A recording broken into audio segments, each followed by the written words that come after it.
The call came on December 18th at exactly 7:42 in the evening. I remember the time because my microwave clock blinks a little when the compressor in the old refrigerator starts humming. A tiny flicker, just enough for a man who lives alone to notice. I was standing in my kitchen, slicing a loaf of rye bread I'd bought that morning from Kowalski's Market. The knife was dull.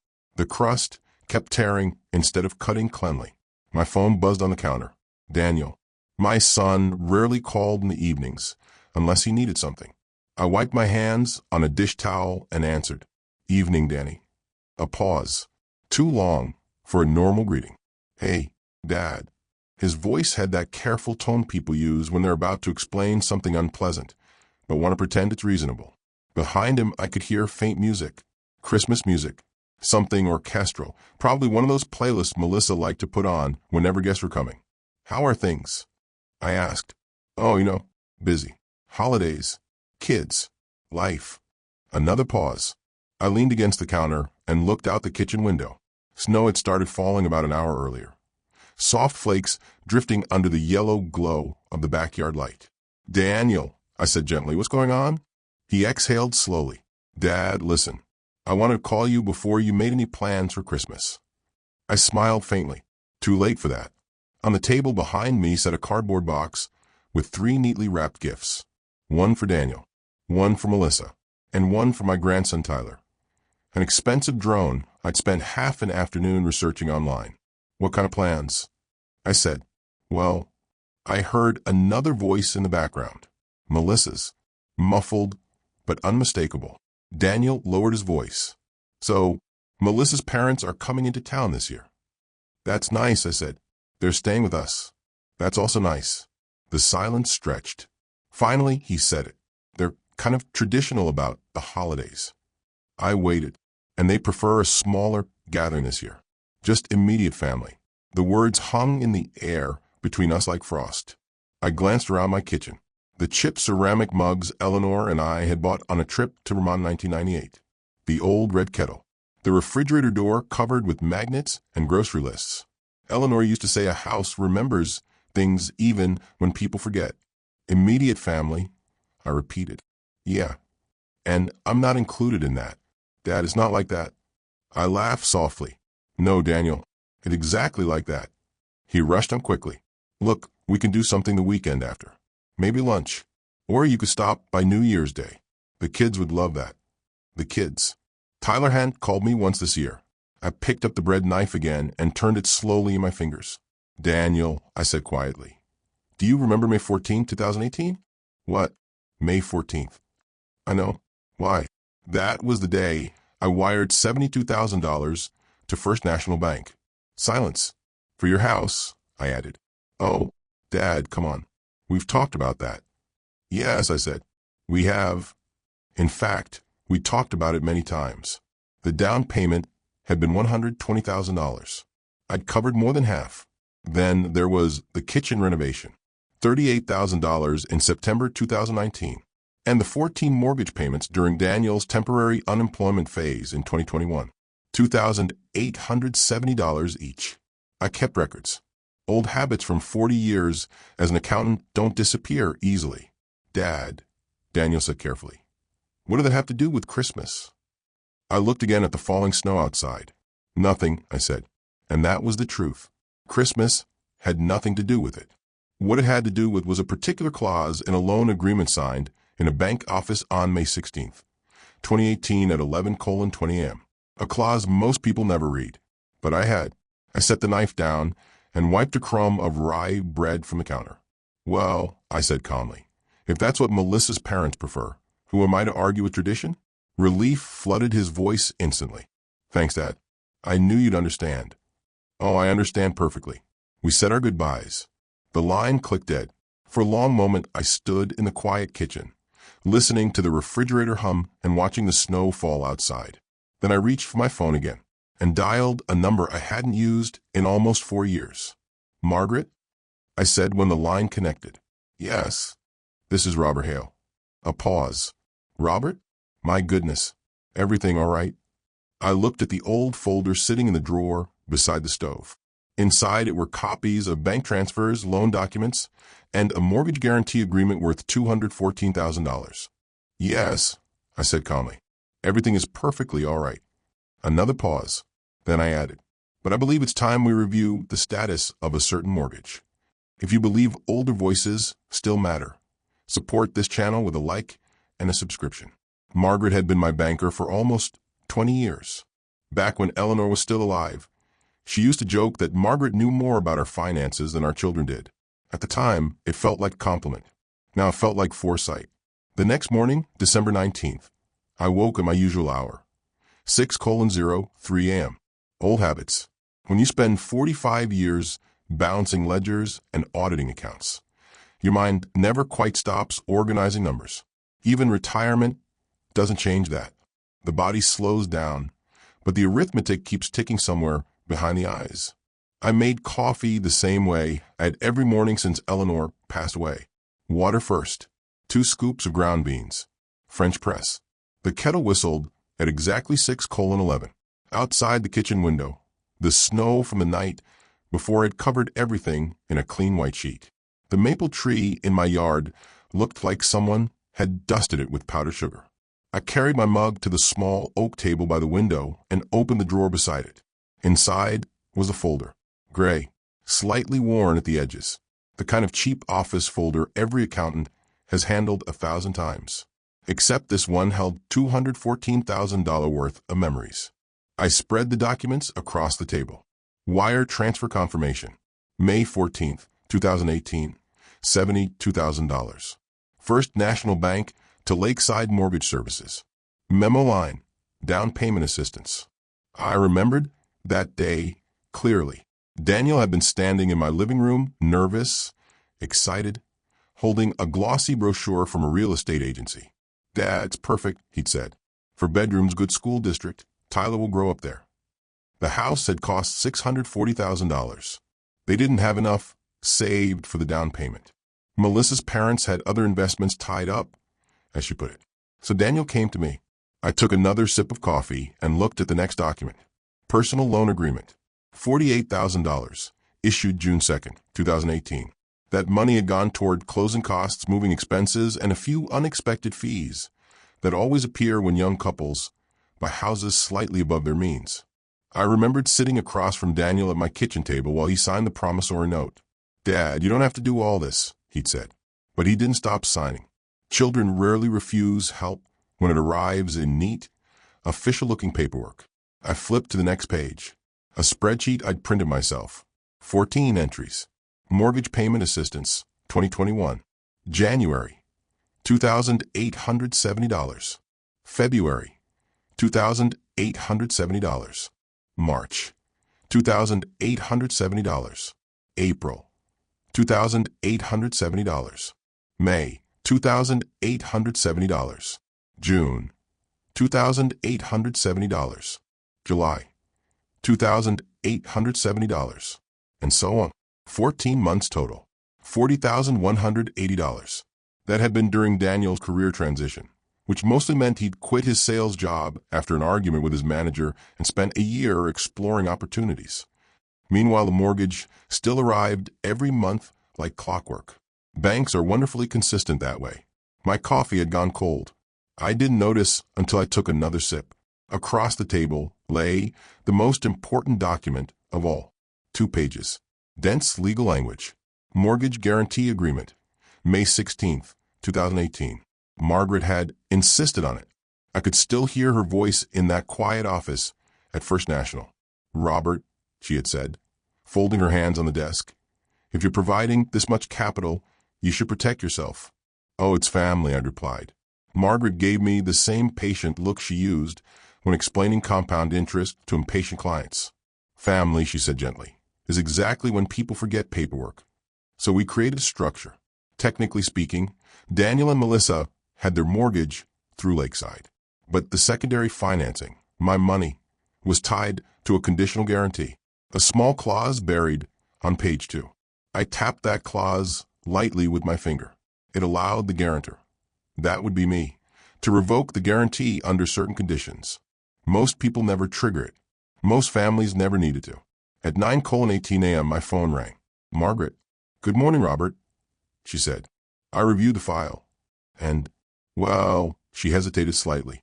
Legally speaking, you are still the guarantor on the secondary structure. That's what I thought.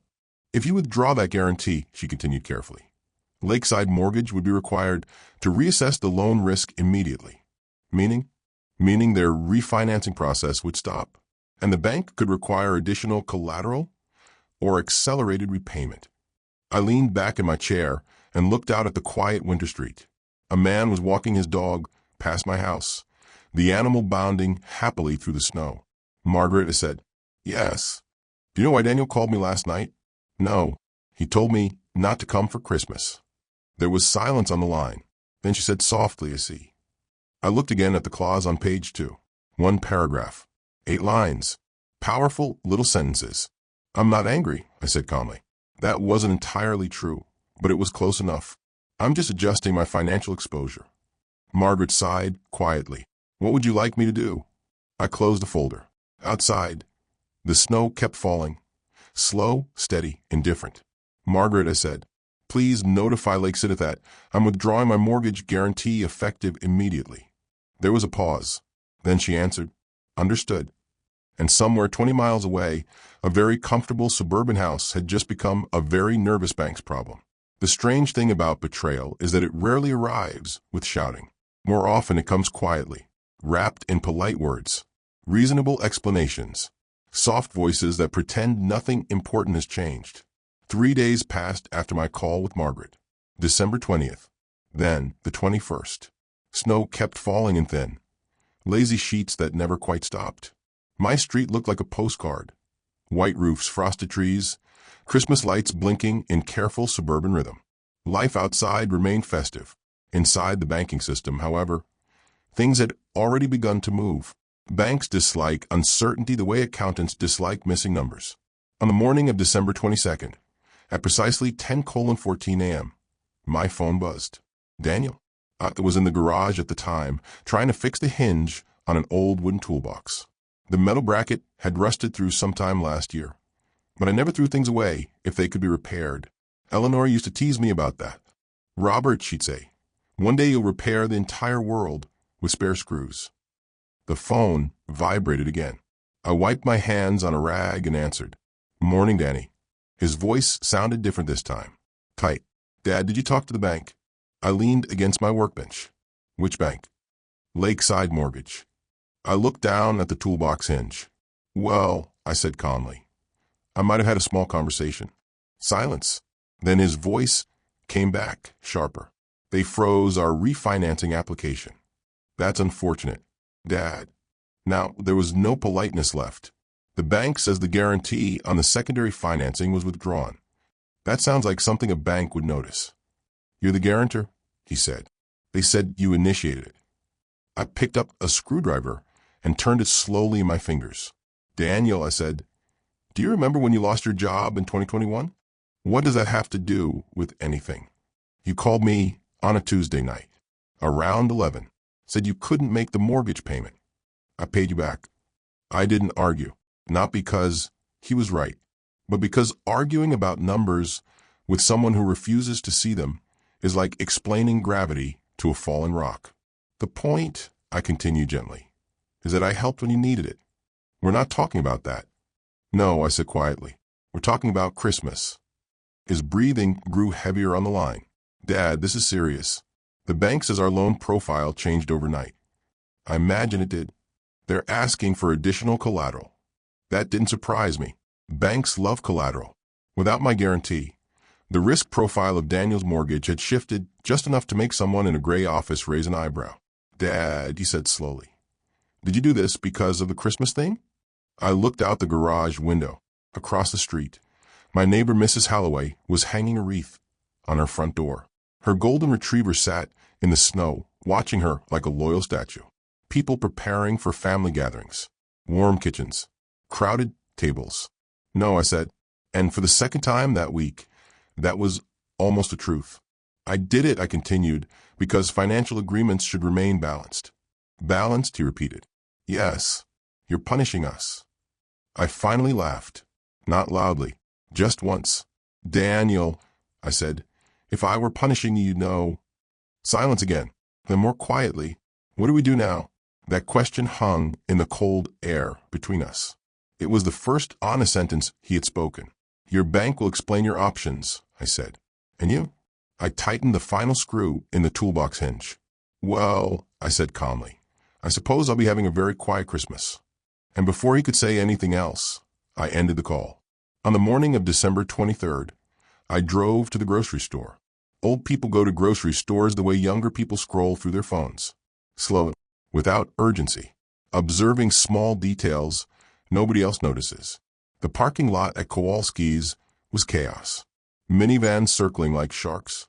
People pushing carts overloaded with turkeys, wine boxes of cookies, expensive cheeses nobody actually eats after Christmas. I parked near the edge of the lot and sat there for a moment before getting out. Snow squeaked under my boots. Inside, the store smelled like cinnamon, roasted chicken, and pine wreaths hanging near the entrance. A young employee in a red sweater was stacking cartons of eggnog while Christmas music played softly through the ceiling speakers. Normal holiday noise. Normal holiday warmth. Strange how quickly a man can become a spectator to it. I picked up a few things. A small ham, potatoes, a jar of pickled cucumbers Eleanor used to love. At the checkout, the girl scanning my groceries couldn't have been older than 19. Big Christmas dinner? She asked politely. Something like that, I said. My phone buzzed before I reached the car. Daniel again. This time, I answered immediately. Dad. No greeting. No small talk. Just that one word, tight with panic. What happened? I asked calmly. The bank called this morning. I unlocked my car and placed the grocery bag on the passenger seat. And they flagged the mortgage as risk adjusted. I started the engine and let the heater hum. That sounds unpleasant. You know exactly what this is, he snapped. They said without your guarantee the loan doesn't meet their refinancing criteria. I said nothing.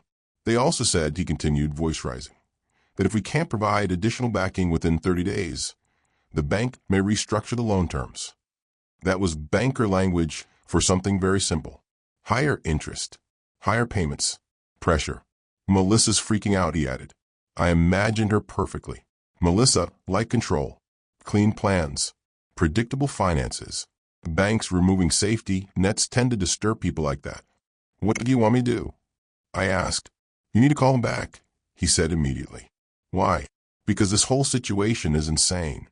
I leaned back in the driver's seat and watched snow slide slowly down the windshield. Daniel, I said quietly, do you know what the total amount of my financial involvement in that house is? Silence. Then a reluctant answer. Dad, we've been through this. Yes, I said. But have you ever added it up? He didn't answer.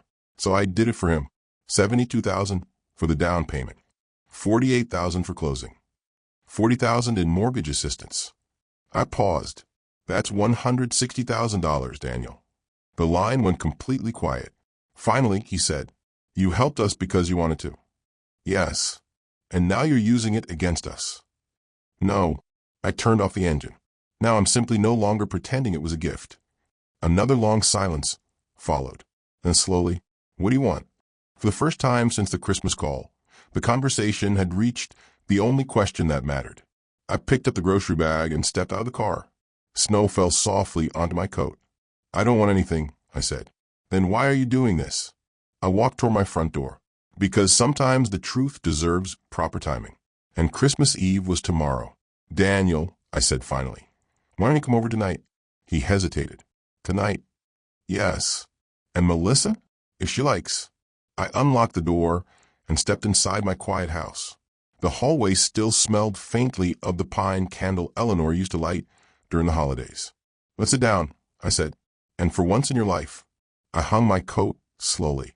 Let's talk about money honestly. When Daniel said we can't, the words didn't come out loud. They slipped out of him like air leaving a punctured tire. Melissa, however, recovered quickly. She always did. That's ridiculous, she said, sitting up straighter in her chair. No one expects parents to be paid back for helping their kids. I poured myself more coffee. The pot made a quiet, glugging sound in the silence. You're right, I said calmly. No one expects it. Daniel looked up confused. Melissa leaned forward again. Then why are we having this conversation? Because, I said, there's a difference between helping and being erased. The clock in the hallway ticked steadily. Tick, tick, tick. Daniel stared at the table. You're doing this because of Christmas. No, I said. Then I corrected myself. Christmas simply made things clearer. I slid one more paper across the table.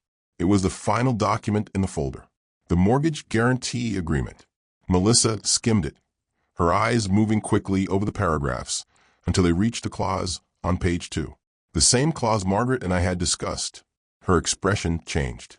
What is this? She asked. That, I said, is the part most people don't read. Daniel took the paper from her and stared at it. His lips moved silently as he read.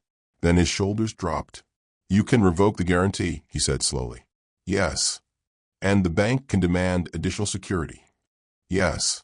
Melissa pushed the paper away. This is manipulation. No, I replied calmly. This is paperwork. The room fell silent again. Finally, Daniel spoke. What do you want us to do? This time I didn't hesitate. There are 2 options. Melissa crossed her arms. Let's hear them. I folded my hands on the table. Option 1. You refinance the house properly and repay the $160,000 over time. Daniel shook his head immediately. The bank already said refinancing is on hold. That's true. So what's option 2? Melissa asked. I met her eyes. You sell the house. The words landed like a dropped plate. Daniel blinked. What? You sell it? I repeated calmly. The market is strong. Houses in your neighborhood are selling for around $720,000 now. Melissa stared at me. You can't be serious. I'm very serious. Daniel's voice cracked. That's our home. Yes, I said. It's where Tyler grew up. I know. Dad, we can't just sell our house because you're upset. I shook my head slowly. You misunderstand. I reached over and tapped the folder. This house exists partly because of my money. The words sounded colder than I intended, but I didn't soften them. Sometimes truth works better without cushions. Daniel rubbed his temples. Melissa stood up suddenly and began pacing the small kitchen. This is insane, she muttered. No, I said quietly. What's insane is pretending none of this ever happened. Daniel looked exhausted now. Older somehow. What if we refuse? He asked. I shrugged gently. Then the bank continues reviewing the loan without my guarantee. And banks don't like uncertainty. Melissa stopped pacing. Her voice came out thin. What does that mean exactly? I leaned back in my chair. It means, I said softly, that the bank may eventually decide your mortgage no longer meets their risk standards. Daniel swallowed. And if that happens? Outside, the wind picked up, rattling the window again. It means, I said, the bank might decide to sell the house for you. No one spoke after that. For a long moment, we just sat there, 3 people at a kitchen table on Christmas Eve, surrounded by papers, coffee cups, and the quiet sound of a clock that refused to run on time. No one left the table for a long time. The clock in the hallway struck 8:00 p.m., each chime echoing slowly through the house. 8 deep metallic notes, the kind that make a room feel even quieter after they fade. Daniel stared at the papers. Melissa stood by the sink now, arms wrapped tightly around herself, looking out the dark kitchen window, as if the snow outside might provide some kind of answer. Finally, Daniel spoke again. You planned this. His voice wasn't angry anymore, just tired. I shook my head slowly. No, but you knew you could do it. Yes, I admitted. That was the difference. Planning revenge requires emotion. Preparing paperwork requires patience. Daniel rubbed his hands together. What happens if we sell? Melissa turned immediately. We are not selling the house. But Daniel ignored her and kept looking at me. The mortgage balance is about $410,000, he said quietly. I nodded. I remember. He let out a long breath. If we sold for $720, like you said, he did the math in his head. Even after closing costs, there would be enough to clear the mortgage, and enough left to repay what he owed me. Melissa slammed her hand lightly against the counter. This is unbelievable. Neither of us responded. She turned toward Daniel. You're not actually considering this. Daniel looked up slowly. What do you want me to consider, Mel? that your father is threatening us." "I'm not threatening anyone," I said calmly. She spun toward me. "You froze our mortgage. I withdrew a financial guarantee. That's the same thing." "No," I said quietly. "It's accountability." Melissa opened her mouth again, but stopped when Daniel raised his hand. For the first time that evening, he looked directly at me, not like a son arguing with his father, but like a man trying to understand another man. "Why didn't you ever say something before?" he asked. I thought about that question for a moment. Outside, the wind pushed snow across the yard in long silver streaks under the porch light. "Because," I said slowly, "I believed you already knew." Daniel gave a weak laugh. "No, Dad, we didn't." "I know. That was the problem. For years, I had assumed gratitude was automatic. But gratitude, like money, requires attention. If you ignore it long enough, the account empties." Melissa finally sat back down at the table. Her voice had softened now, though the edge was still there. "So what?" she said. "We just uproot our lives?" I folded my hands. "No." Daniel looked confused. "No. You sell the house," I explained. "You clear the debts. You start again somewhere smaller." Melissa shook her head in disbelief.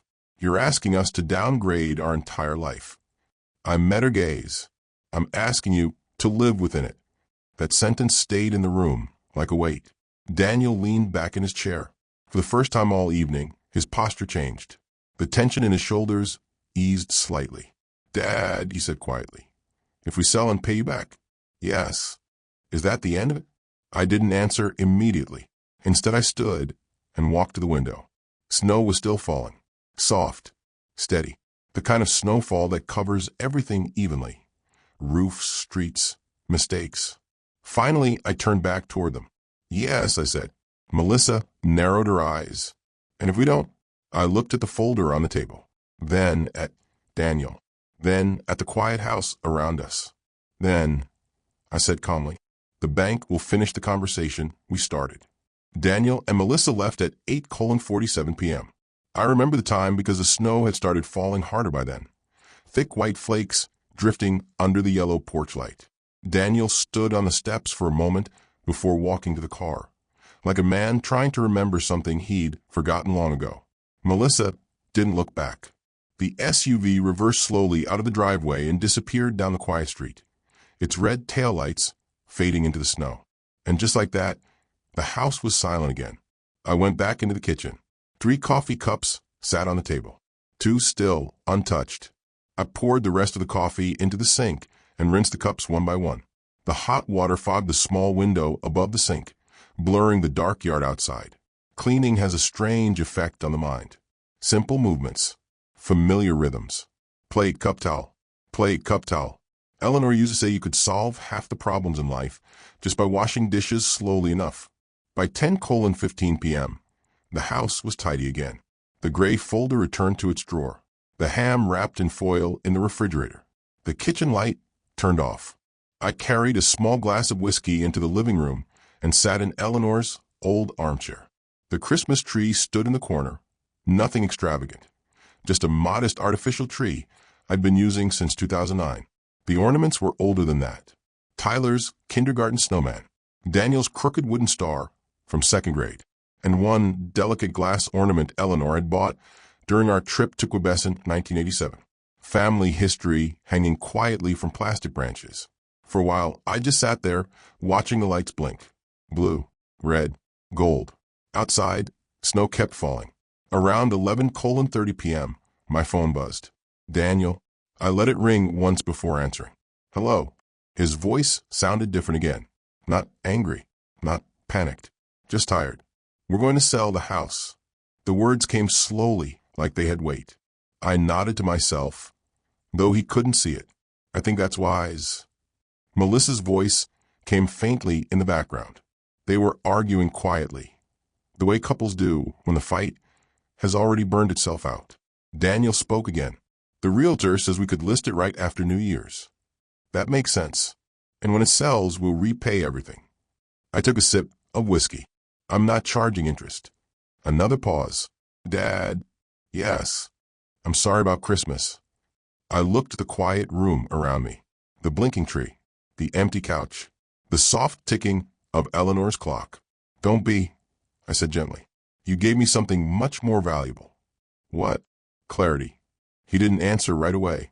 Finally, he said, quietly, "I guess we forgot." "Yes," I said. "That happens." We said goodnight. The line clicked off.